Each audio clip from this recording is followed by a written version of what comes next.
दोस्तों, बहुत समय पहले की बात है। प्राचीन भारत में चंद्रपुर नाम का एक राज्य था, जिस पर अत्यंत क्रूर और निर्दयी राजा चंद्रसेन का शासन हुआ करता था। राजा हर दिन एक नई लड़की से विवाह करता और दूसरे ही दिन वो अपनी नवविवाहित पत्नी को फांसी पर लटका देता। राजा के इन कठोर और क्रूर फैसलों से उसकी सारी प्रजा बहुत दुखी थी। राजा के मंत्री और दरबारी भी उससे अत्यंत परेशान थे, पर उनकी इतनी मजाल नहीं थी कि वे राजा के सामने अपनी नाराजगी जाहिर कर पाते या उसे समझाने का प्रयास करते। पूरे राज्य में एक अजीब सा भय और सन्नाटा पसरा हुआ था। राज्य के लोग बस इतना जानते थे कि राजा हर दिन एक नई लड़की से शादी करता है और अगली सुबह उसे मौत के घाट उतार देता है। पर वो ऐसा क्यों करता है, इसके पीछे का कारण कोई नहीं जानता था।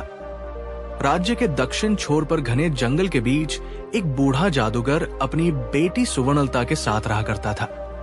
वो राजा के कृत्यों से भली भांति परिचित था, इसलिए समय रहते उसने नगर को छोड़कर जंगलों में रहना शुरू कर दिया था। उसकी बेटी सुवर्णलता अत्यंत सुंदर और अक्लमंद लड़की थी। वो अपने पिता के पास आने वाले हर व्यक्ति की मदद करती थी। अगर कोई बीमार व्यक्ति आता तो वो उसे औषधियां बनाकर ठीक कर देती। अगर कोई दुखी आत्मा उसके पास आती तो वो अपनी बातों से उसे सुकून देती थी।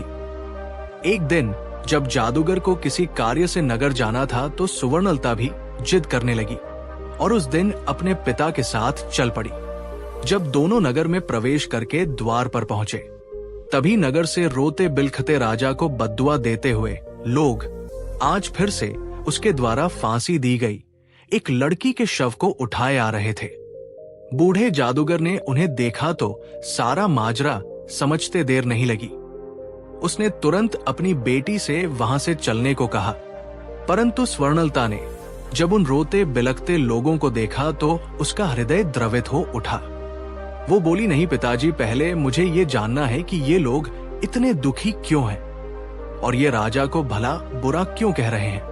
जादूगर के बहुत समझाने पर भी वो वहां से नहीं गई।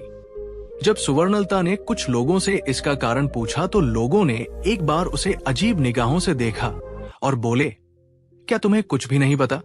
सुवर्णलता के मना करने पर भी उन लोगों ने अपनी पूरी पीड़ा भरी दास्तान उसके सामने कह सुनाई। सारी बात सुनकर सुवर्णलता एकदम सन्न रह गई, चौंक गई। कुछ देर बाद जब उसने अपने होश को संभाला तो वो अपने पिता से कहने लगी, पिताजी, मैं राजा से विवाह करना चाहती हूँ। बेटी के मुख से ये बात सुनकर जादूगर सन्न रह गया। वो सख्त स्तब्ध में आ गया और कहने लगा, बेटी, क्या तुम पागल हो गई हो जो ऐसी बातें कर रही हो?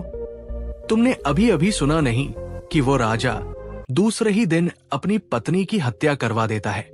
सुवर्णलता कहने लगी, पिताजी, मुझे अच्छे से पता है कि मैं क्या कह रही हूं।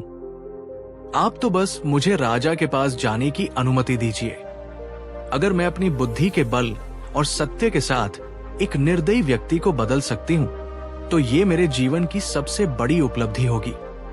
वरना एक दिन मरना तो सभी को है और किसी की मृत्यु राजा के नहीं बल्कि उस ऊपर वाले के हाथ में है। बहुत कहने सुनने पर ना चाहते हुए भी जादूगर को अपनी बेटी की जिद के आगे झुकना पड़ा। उसने भारी हृदय के साथ अपनी बेटी को राजा के पास जाने की अनुमति दे दी। पिता की आज्ञा मिलने पर सुवर्णलता ने उन्हें प्रणाम किया और एक दृढ़ निश्चय के साथ राजा के महल की ओर चल पड़ी। आखिर क्यों राजा विवाह के एक दिन बाद ही अपनी नवविवाहित पत्नी को फांसी पर लटका देता था। शुरू से राजा ऐसा क्रूर और निर्दयी नहीं था। वो एक बड़ा ही नेक दिल और प्रजा का ध्यान रखने वाला प्रजापालक राजा था। जब वो विवाह योग्य हुआ तो उसके पिता कमल सेन ने उसका विवाह रत्नप्रभा नाम की सुंदर युवती से कर दिया। रत्नप्रभा अपने नाम की ही तरह अति सुंदर और आकर्षक स्त्री थी। राजा चंद्रसेन भी उसके रूप का कायल हो गया था। वो दिलो जान से अपनी पत्नी से प्रेम करने लगा। सब कुछ ठीक चल रहा था। फिर एक दिन ऐसा हुआ कि राजा के पैरों तले जमीन खिसक गई एक दिन जब राजा कचहरी से सीधे रानीवास की ओर आया और रानी के कक्ष में पहुंचा तो उसने जो दृश्य देखा उसे देख वो सन्न रह गया। उसकी पत्नी रत्न प्रभा एक गुलाम के साथ इश्क लड़ा रही थी। ये देखकर राजा चंद्रसेन का पूरा संसार उजड़ गया। उसने तुरंत अपनी पत्नी रत्न प्रभा और उस गुलाम को जिंदा ही एक दीवार में चिनवा दिया। रानी रत्न प्रभा की मृत्यु के बाद राजा गुमनामी के समुद्र में डूबता चला गया। उसने सबसे मिलना जुलना बंद कर दिया। कचहरी दरबार सब छोड़ दिया। बस एक अंधेरे कमरे में खुद को बंद कर लिया। जब भी राजा आंखें बंद करता उसे अपनी पत्नी और गुलाम का वह दृश्य बार बार याद आता था। समय बीतता गया पर वो दृश्य राजा के दिल दिमाग से मिटा नहीं। बस वहीं से राजा के भीतर एक राक्षस ने जन्म ले लिया। अब वो प्रतिशोध की अग्नि में जलने लगा। राजा ने देश के मंझे हुए चित्रकारों को बुलवाया और रानी व गुलाम का वह दृश्य ज्यों का त्यों चित्रित करवाया। फिर उस चित्र को अपने सैन्य कक्ष की दीवार पर टंगवा दिया। अपनी पत्नी की बेवफाई से राजा इतना आहत हुआ कि अब उसे पूरी औरत जात ही बेवफा लगने लगी थी। उसके दिल में औरतों के प्रति जो नफरत की आग लगी वो कभी बुझ नहीं सकी। इसलिए उसने उस क्षण की विस्मरणीय पीड़ा को कैद करने के लिए वो चित्र अपने सामने रख लिया ताकि कभी भूल ना पाए। क्रोध और प्रतिशोध की आग में जलते हुए राजा ने एक भयानक निर्णय लिया। अब वो हर दिन एक नई स्त्री से विवाह करेगा और अगली सुबह उसे मौत के घाट उतरवा देगा। शुरुआत में राजा के इस दर्दनाक और अमानवीय फैसले पर मंत्रियों ने उसे बहुत समझाने का प्रयास किया, परंतु राजा ने किसी की नहीं सुनी। उसका हृदय अब पत्थर बन चुका था। तब से लेकर अब तक राजा निर्दयता और क्रूरता से भरा जीवन जी रहा है। इधर जादूगर की बेटी सुवर्णलता भी राजा के महल में पहुंच गई। उसने महल के पहरेदार से कहा, मुझे राजा से मिलना है, मैं उनकी पत्नी बनना चाहती हूं। ये सुनकर पहरेदार ने उसे अजीब दृष्टि से घूरा, जैसे ये विश्वास ही ना हो पा रहा हो कि कोई ऐसी लड़की अपनी जान जोखिम में डालने के लिए आई है। फिर उसने चुपचाप उसका संदेश राजा तक पहुंचा दिया। राजा भी ये सुनकर चकरा गया। उसने सोचा, ये कैसी लड़की है जो अपनी मृत्यु को खुद ही गले लगाना चाहती है। राजा ने तुरंत सेवकों को आदेश दिया कि उस लड़की को तुरंत उसके सामने लाया जाए। सिपाहियों के साथ आती सुवर्णलता को राजा ने देखा और वो बस उसे देखता ही रह गया। आज तक उसने इतनी मासूम, सुंदर और शांति से भरी स्त्री नहीं देखी थी। सुवर्णलता की आंखों में एक अजीब सी सच्चाई और विश्वास था जिसे राजा ने महसूस किया। पहले तो उसके चेहरे पर एक खुशी की हल्की मुस्कान आ गई, लेकिन फिर कुछ ही क्षणों में वह मुस्कान मुरझा गई और उसके चेहरे पर मायूसी लौट आई। राजा ने बड़ी गंभीरता से सुवर्णलता से पूछा, क्या सोचकर तुम यहाँ आई हो? क्या तुम्हें पता नहीं है कि मुझसे विवाह करना यानी मृत्यु को गले लगाना है? सुवर्णलता निश्चल और दृढ़ नायक की तरह बिना किसी संकोच के राजा की आंखों में आंखें डालकर बोली, है राजन, मुझे आपके बारे में सब कुछ मालूम है। मैंने सब कुछ जानकर ही आपसे शादी करने का निश्चय किया है। राजा हैरान होते हुए कहने लगा, ठीक है, अगर तुम सब जानती हो और तुम्हारा यही फैसला है तो मुझे कोई ऐतराज नहीं है। शादी की तैयारी करो, हम कल ही तुमसे विवाह करेंगे। राजा और जादूगर की बेटी सुवर्णलता का विवाह हो गया। अब सुवर्णलता जादूगर की बेटी रानी और राजा की पत्नी बन चुकी थी। रात को सुवर्णलता ने 16 श्रृंगार किए और सुहाग की सेज पर बैठकर राजा का इंतजार किया। उसकी आंखों में एक अद्भुत विश्वास था, मानो उसने अपने जीवन की सबसे बड़ी चुनौती का सामना किया हो और अब वो अपने नायक के सामने थी। जब राजा चंद्रसेन ने कमरे में आया और दुल्हन के रूप में सजी हुई सुवर्णलता को देखा तो वो उसकी खूबसूरती का कायल हो गया।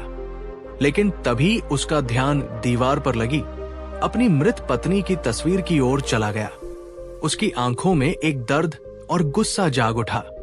उस तस्वीर ने राजा की सारी यादें ताजा कर दी और उसकी आंखों में औरतों की बेवफाई की आग फिर से जल उठी। लेकिन राजा के दिल के एक कोने में सुवर्णलता के साहस, उसकी सादगी और उसकी खूबसूरती को देखकर एक अलग ही जगह या शायद कहीं इज्जत बन गई थी। राजा ने गुस्से में कहा, तुमने ये बेवकूफी वाली हरकत क्यों की, ये जानते हुए भी कि कल सुबह तुम्हें हम कत्ल करवा देंगे। ना कि विवाहिता रानी, तुम्हें क्या हो गया है?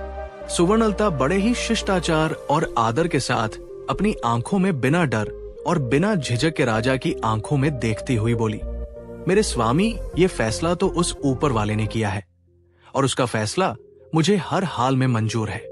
राजा कहने लगा, सुबह तुम्हारे साथ क्या होगा ये जानते हुए भी रानी सुवर्णलता बोली, महाराज, मैं अच्छी तरह से जानती हूं कि सुबह होते ही मुझे आप मरवा देंगे, लेकिन उससे पहले मेरे पास आज की पूरी रात है और मोहब्बत की खुशी को लंबाई से नापा नहीं जा सकता, बल्कि उसकी गहराई देखी जाती है। राजा कहने लगा, तुम्हारी इन दिल फरेब बातों का मेरे ऊपर कोई असर नहीं पड़ने वाला। रानी सुवर्णलता बड़े ही प्रेम और मर्यादा के साथ कहने लगी है, स्वामी, मैं एक रात के लिए ही सही, पर आपकी पत्नी तो हूं। इस नाते इस रात पर मेरा पूरा हक है। सुबह जो आपको करना है आप कर लीजिए। बोली, महाराज, पर अभी के लिए अपने इस गुस्से को त्याग दीजिए कीजिए और थोड़े शांत हो जाइए। रानी सुवर्णलता की बात सुनकर राजा का क्रोध ठंडा पड़ जाता है और वो आराम से कमरे में रखी एक कुर्सी पर जाकर बैठ जाता है। रानी सुवर्णलता कहने लगी, महाराज, आज की रात आपका दिल बहलाने के लिए मैं आपको क्या सुनाऊं? कोई किस्सा सुनाऊं? कोई सैर सुनाऊं? क्या शायरी सुनाऊं? या फिर कोई गाना सुनाऊं? राजा कहने लगा, तुम मेरी एक रात की पत्नी हो और इस रात पर तुम्हारा पूरा हक है। चलो तुम कोई एक किस्सा सुना दो। रानी बड़े अदब से राजा को महाराज एक किस्सा सुनाना शुरू कर देती है। एक व्यापारी था, उसकी बीवी, एक जवान बेटी और 2 छोटे बेटे थे। बेटी जवान होने के कारण व्यापारी को दिन रात उसके विवाह की चिंता खाई जाती थी। वो पैसे जोड़कर अपनी बेटी का विवाह धूमधाम से करना चाहता था। एक बार उसे व्यापार के लिए परदेश जाना था। सफर लंबा था, इसीलिए वो अपने घर वालों से कुछ दिनों में आने के लिए कहकर वहां से चला जाता है। जाते हुए उसकी बेटी उसे खजूर देती है और कहती है, बाबा, सफर लंबा है, भूख लगे तो रास्ते में इस खजूर को खा लेना। दिया हुआ खजूर लेकर व्यापारी प्रदेश के लिए निकल पड़ता है। लंबा रास्ता और तेज धूप के कारण वो चलते चलते थक जाता है। तभी उसे रास्ते में एक कुआं नजर आता है। उसने सोचा, क्यों ना थोड़ी देर यहीं बैठकर आराम कर लूं और खजूर खा लूंगा, साथ ही शीतल जल ग्रहण कर लूंगा, फिर आराम से परदेश के लिए निकल पड़ूंगा। इसी सोच के साथ वो कुएं के किनारे बैठकर आराम से खजूर खाने लग जाता है। खजूर खाते खाते उसके हाथ से एक खजूर कुएं में गिर जाता है। जैसे ही खजूर पानी में गिरता है, कुएं का बिल्कुल साफ और निर्मल पानी एकदम से खून में बदल जाता है और तभी कुएं के अंदर से गुस्से से भरा एक दैत्य निकल कर आता है। राक्षस की आंखें लाल थी और उसके हाथों में धारदार तलवार थी। ये सब देखकर व्यापारी की सिट्टी पिट्टी गुम हो जाती है। मारे डर के वो थरथर कांपने लगता है। दैत्य गुस्से से उस व्यापारी से कहता है, मैं तुम्हें छोड़ूंगा नहीं, अपनी तलवार से तुम्हारे टुकड़े टुकड़े कर दूंगा। व्यापारी पहले ही डरा हुआ था। ये बात सुनकर वो भय से कांपने लग जाता है और कहता है, हे दैत्य, मैंने तुम्हारा क्या बिगाड़ा है? तुम मुझे क्यों मारना चाहते हो? दैत्य कहने लगता है, आदमजाद, तुमने जो खजूर कुएं में फेंका वो मेरे मासूम बच्चे की हलक में जाकर फंस गया, जिससे उसकी मृत्यु हो गई। व्यापारी कहने लगा, माफ करे दैत्यराज, मुझे आपका बेटा कहीं नजर नहीं आया और वो खजूर मुझसे गलती से कुएं में गिर गया। दानव गुस्से में बोला, हम राक्षस तुम आदमियों को नजर नहीं आते, तुम्हें खजूर खाते हुए एहतियात बरतनी चाहिए थी, पर तुम्हारी मृत्यु निश्चित है। नादानी में हो या जानबूझकर गुनाह तो गुनाह होता है। अब मैं तुम्हारे टुकड़े टुकड़े करके अपने बेटे की मृत्यु का बदला लूंगा। खून के बदले खून, यही इंसाफ है। आखिरकार व्यापारी बेचारा मजबूर होकर कहने लगा, राक्षस राज, अगर मुझे मारने से तेरा बदला पूरा हो जाएगा तो मुझे मंजूर है, पर मेरी शर्त है। राक्षस कहने लगा, कैसी शर्त? व्यापारी भारी हृदय के साथ कहने लगा, मेरे ऊपर अभी बहुत सी जिम्मेदारियां हैं। मैंने लोगों से कर्ज ले रखा है, वो कर्ज अदा करना है और अपनी जवान बेटी की शादी करनी है। एक बार ये जिम्मेदारी पूरी कर दूं, फिर मैं खुद तुम्हारे पास आऊंगा, फिर तुम बेशक अपना बदला पूरा कर लेना। ये सुनकर राक्षस सोच में पड़ जाता है। इतनी कहानी कहते कहते सुबह हो जाती है और रानी किस्सा सुनाना बंद कर देती है। राजा कहने लगा, तुम चुप क्यों हो गई? मुझे बताओ कि राक्षस ने व्यापारी को मार दिया या फिर उससे कहे अनुसार कुछ समय की मोहलत दे दी। रानी कहने लगी, महाराज, रात खत्म तो बात खत्म। अब सुबह हो चुकी है और मेरे मरने का वक्त आ गया है। राजा कहने लगा, लेकिन मुझे कम से कम इतना तो बता दो कि राक्षस ने उसे मारा या छोड़ दिया। रानी बोली, राजा, कहानी बहुत लंबी है, पूरी बताने के लिए वक्त की जरूरत है और अब वक्त खत्म हो चुका है। ये सुनकर राजा सोच में पड़ जाता है। कुछ सोचकर राजा अब अपनी नवविवाहित रानी से कहता है, तुम चिंता मत करो, हम वक्त को रोक देंगे। हम तुम्हें एक दिन की जिंदगी और प्रदान करते हैं।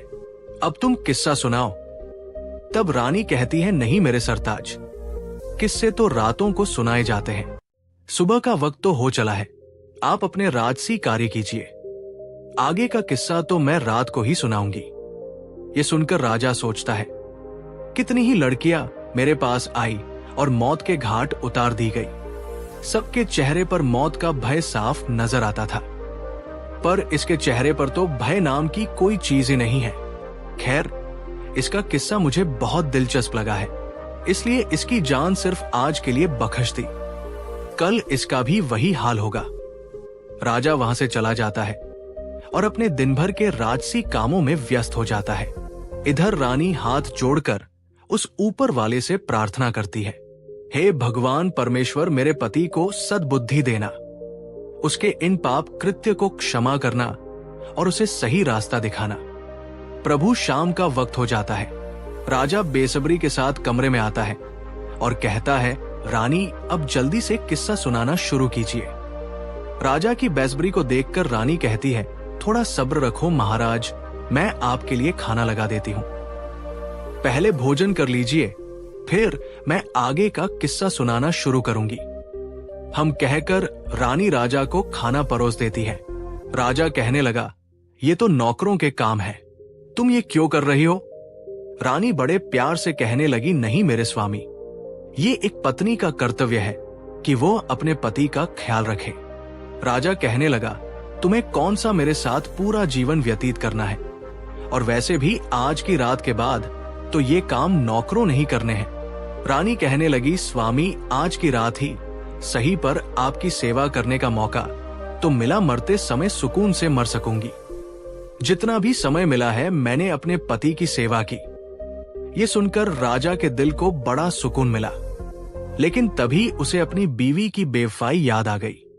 राजा गुस्से से कहने लगा, फालतू की बातें मुझसे मत करो और जल्दी से कहानी सुनाना शुरू करो। राजा की बात सुनकर रानी किस्सा सुनाना शुरू कर देती है। व्यापारी की बात सुनकर थोड़ी देर विचार करके दैत्य बोला, अगर मैं तुम्हें कुछ समय की मोहलत दे दूं तो क्या गारंटी है कि तुम वापस आओगे?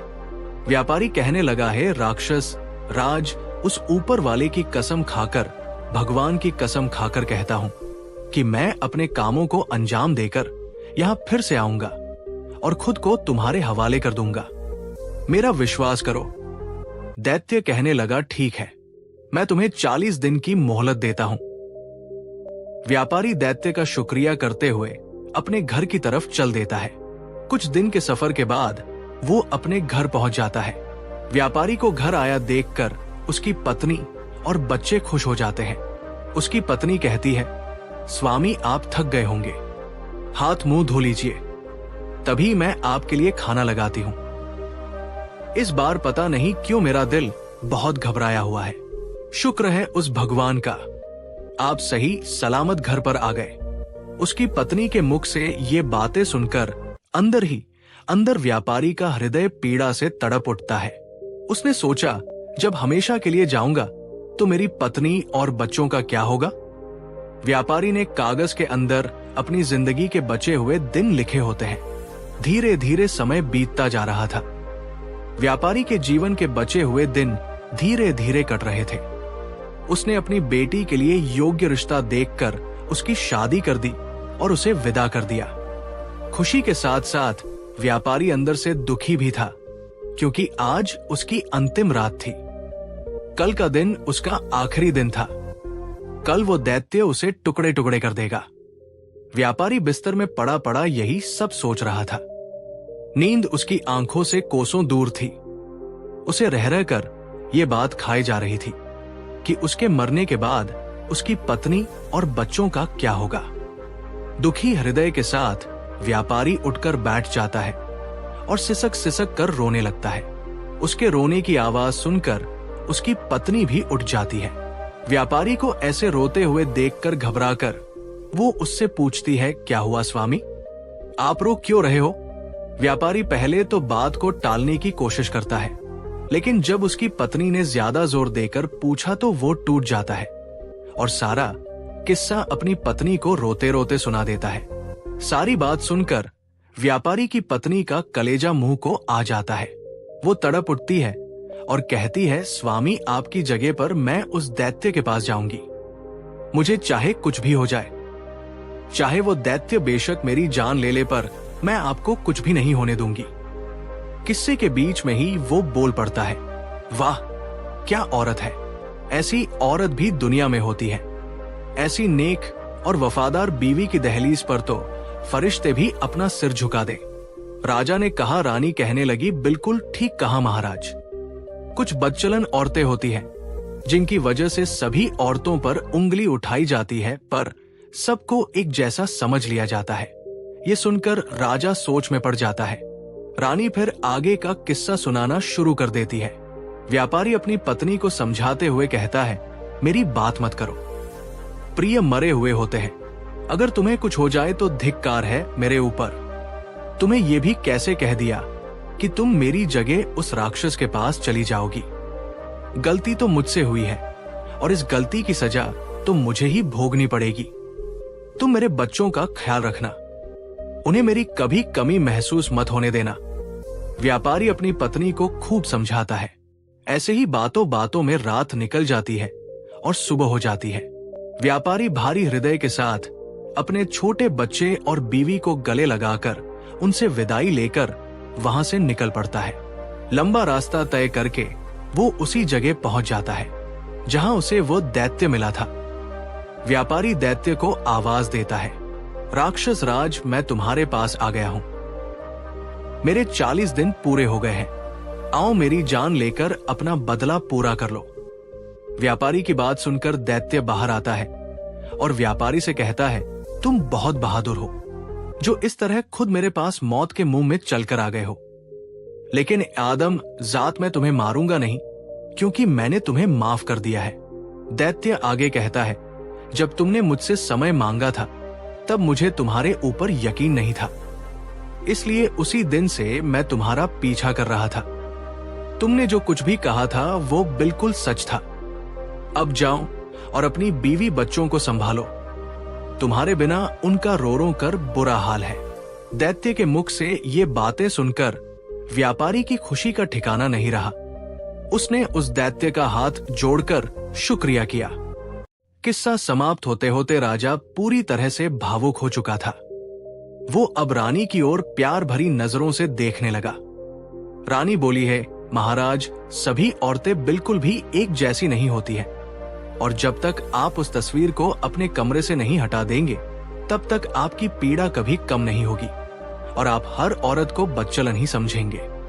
इतना सुनकर राजा अपनी बेवफा पत्नी की वो तस्वीर फाड़कर नष्ट कर देता है। फिर रानी के हाथों को अपने हाथ में लेकर वो कहता है, हे रानी, आज तुमने मेरा हृदय परिवर्तित कर दिया है। मैंने पापी होकर कितने पाप किए हैं, लेकिन आज तुमने मेरी आंखें खोल दी।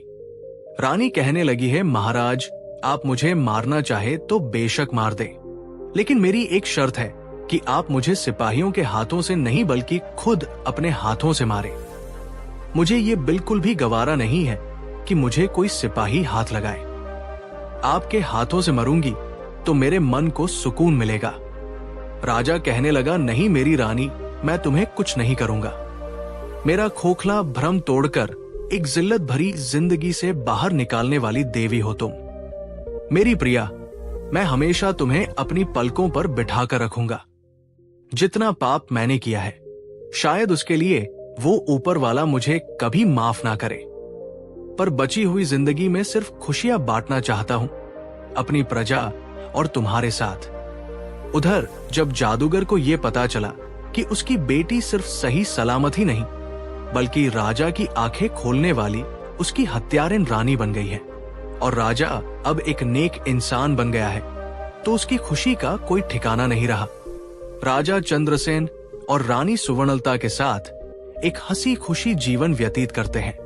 व्यापारी ने अपनी गलती की सजा स्वीकार की, लेकिन उसकी पत्नी और बेटी की निष्ठा और प्रेम ने उसे अंततः एक नई राह दिखाई। राक्षस ने उसकी ईमानदारी और समर्पण को देखकर उसे माफ कर दिया और वो घर लौटने में सफल हुआ। राजा ने रानी की समझदारी और बलिदान को समझा और अपनी पुरानी पीड़ा से मुक्ति पाई। ये कहानी कहती है कि सच्चे प्रेम और नैतिकता की शक्ति से ही जीवन में बदलाव लाया जा सकता है।